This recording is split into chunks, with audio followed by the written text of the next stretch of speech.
Hello again. ChickenBrad here. Doing another Blitz game. Just got in from outside. Nice day going on. I thought I'd take a little break and play some chess. I'm gonna play Benoni here. Looks like I think I'm gonna go for a Benko Gambit. He's not going for that. I think I'll give him one more chance to capture there. All right, he's not gonna go for that. So fine.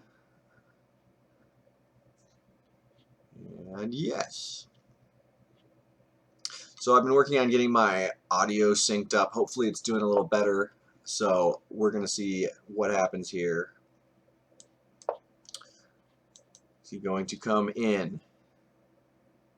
I should have maybe, yeah, let's go ahead and prevent that kind of thing. This is transposing into, this looks like a Sicilian, what is that? Maroczy bind setup now.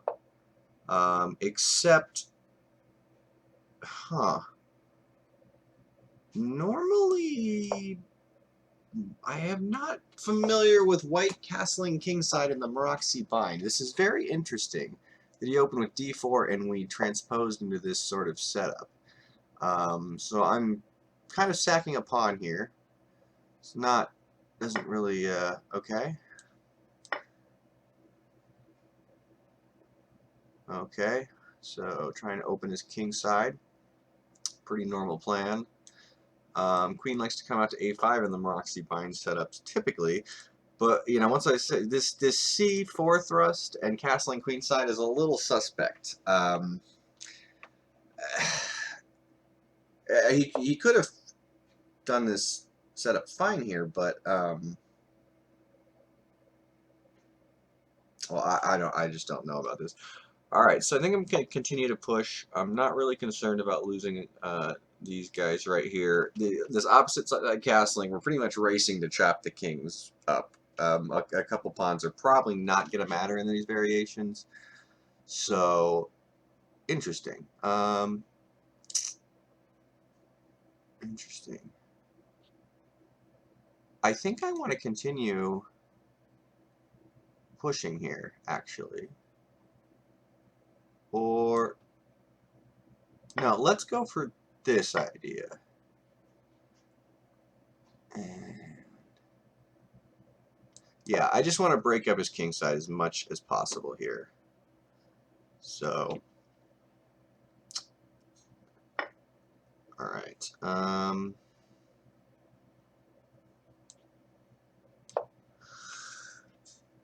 Double in front of his king. I don't know.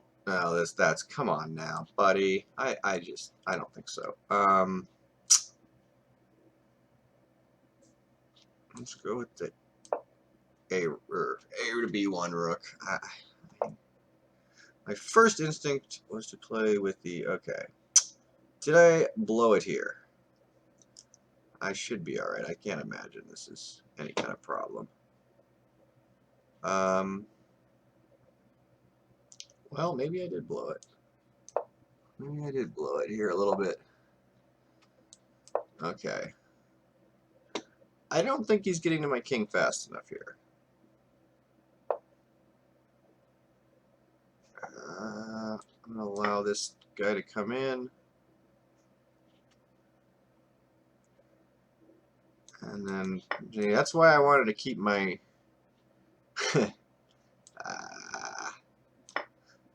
okay.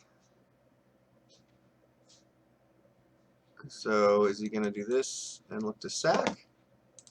No. Interesting. Okay. He probably takes here now, but interesting.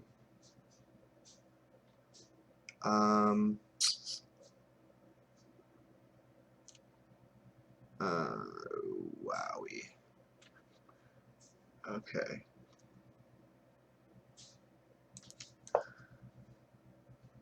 I need to find a way in here. Need to find a way in. How do I get in? How do I get in?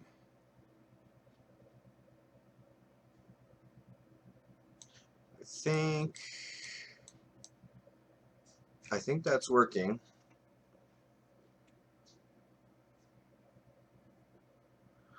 also, is of if I can get it in here, a rook sack, and then coming over in like this, and forcing his king out here. But that's easier said than done. Okay, I think that's the move I wanted to play here. I'm not. Maybe I'm not getting this. Right.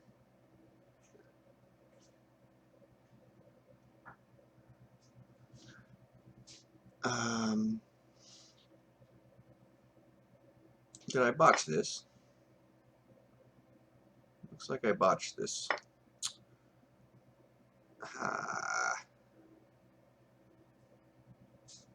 Wait a minute. Okay, this must be okay. This must be okay. Oh yeah, I think I have a real activity here actually, because I have this could be really good here. Okay. Right. Do I want to sack? No, I can't sack right away. Here, can he prevent mate? Does he try and check me? Does he have any checks? Let's go for it. I don't know if there's any way to any kind of crazy sacrifice he has here or anything. I think this is just game over.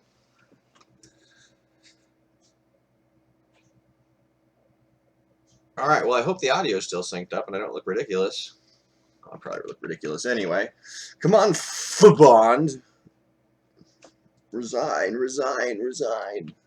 Play a computer move. So the only ideas I'm seeing is there's nowhere for his king to go. His king's completely trapped in. I'm threatening mate in 1 here. He cannot block my queen's entry to there in any way, except by doing like a computer move, and then any checks he has fail. So let's just go back and take a quick look at this game. So yeah, kind of a strange opening. D4, knight F3, C4, and okay, this is a normal setup here, but we transpose here into a Sicilian right here. This is a Sicilian Maroczy bind setup. I actually think he should have played the pawn out here, and even like something like, because where does my knight go now? I gotta put it awkward somewhere here.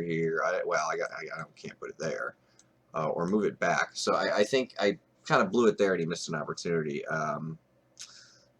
You know, these 2 pawns up here after I move the knight, that looks ugly. He can even get away with playing this move and kicking my knight. Where's my knight go after that? So yeah, my knight has to retreat. So this is a big mistake, and I noticed that right away. So I amend that by playing d6 here, which prevents that idea.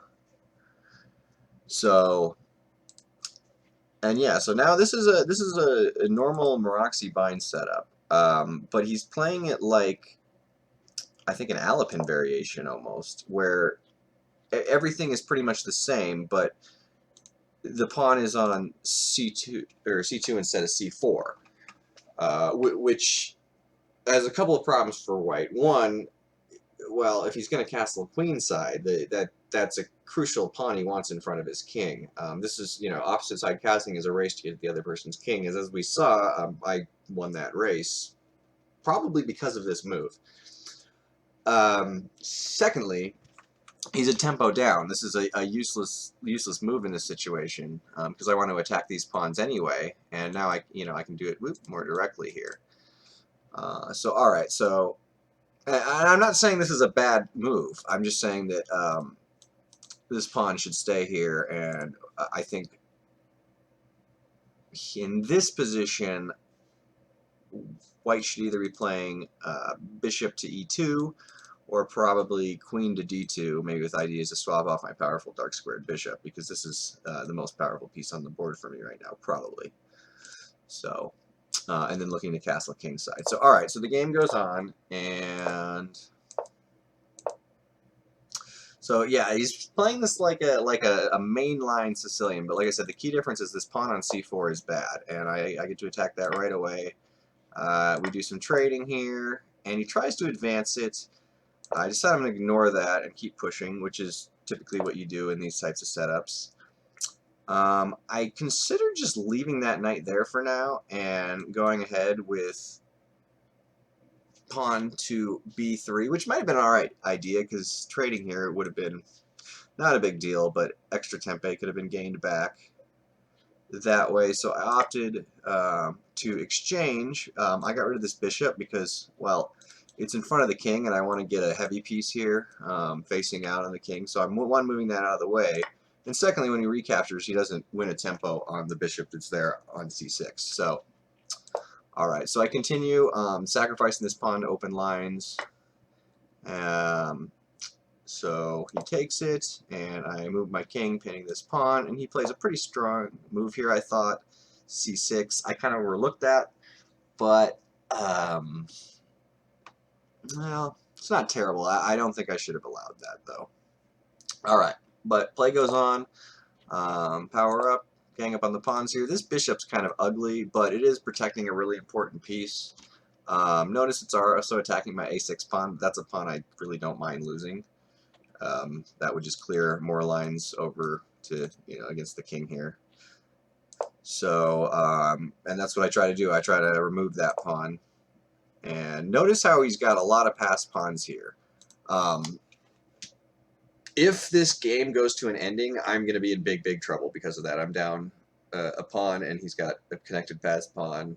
And this game would go really bad. So I need to keep as many heavy pieces on the board as possible.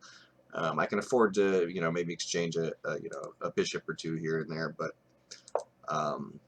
right. So now he comes in. I decide that I think my attack's a little faster, so I go ahead. He takes. I kind of have to retake here because I don't really want something like this happening. Him sacrificing the exchange, and then all of a sudden I have, tremendous pressure on my entire position. So I have to retake here. And he plays a move that I don't think makes a lot of sense. I don't really know. I guess he's trying to pin my knight, but, well, as we see later, this doesn't really turn out so well. So I move my rook back, and maybe I would have been better to have moved f to b. I just didn't really want to have this rook stuck in the corner at that time because I wasn't sure how long it was going to be until the a file opened up, if at all. And I thought I might need the f rook to protect this e pawn at some point, which turns out I don't, but that would have probably been a more sensible spot for him to attack than trying to gang up on this piece. I think the weaknesses in my position are the e pawn and the h pawn. That should be gone after, and possibly this square here on e6 is pretty nice. If the bishop were there instead of here, I think it would be a monster piece. All right, so he moves his king to try and avoid me from getting into the a1 square. And I noticed now that these bishops just have everything covered. Everything is just covered here. Maybe rook to actually a4 would have been a good move here, threatening to double rooks. But I guess I didn't see that. I was just thinking about trying to get as much pressure over here as possible. So I decided I wanted to protect and keep my b pawn. I'd sacrificed all my other pawns, but this is well, his king is almost checkmated here. So and this b pawn is really aiding in that attack, and I don't really want to just lose it for nothing, I guess you could say. So he brings the queen in, and now I decide to do a rook lift. It would have made sense, I guess, to go to a4 also, but I think I decided I wanted to put pressure here because, like I said, I could take the queen possibly with check, so that would be pretty crucial. And he actually forces me to make that move here, which I don't mind anyway, because I thought this was tactically sound. But after I looked at it again here, I thought that I might have made an error. I was actually considering just moving the king, but the problem with that is this is with check, so that would have been losing. If I could have moved the king somewhere where you could take this piece without check, then I would have sacrificed here, came in, check, king takes, king goes back, and queen in checkmate. So, alright, moving right along, takes, and I find this nice little move, rook to c5, which cuts the king off from this square and forces the queen to move out of the way and allows me to finally get rid of this pesky c6 pawn and really create a strong battery along the c file. Also, this rook has a secondary benefit of blocking the only two squares that the queen can play, was able to try and play check. This square right here, the e6 square, would have been a nice one for the queen to get to also, but I probably could have protected that some other way. So he moves his queen to d4. Not sure what I could recommend is better, but, well, probably actually just queen to, I mean, this drops the bishop, but queen to d5 maybe. I guess he doesn't want to cop the bishop, but that's a game-losing blunder because it allows my queen to come in and there's no defense. So, all right, that's all we've got for you today. Thanks for watching. Please like and subscribe. I've got some more educational content coming up very, very shortly. We're going to be doing a series about learning openings, and I mean really learning an opening from start to finish, one I don't even know that we're going to like go through together. So I'm excited about that. Please take a look at that soon. ChickenBrad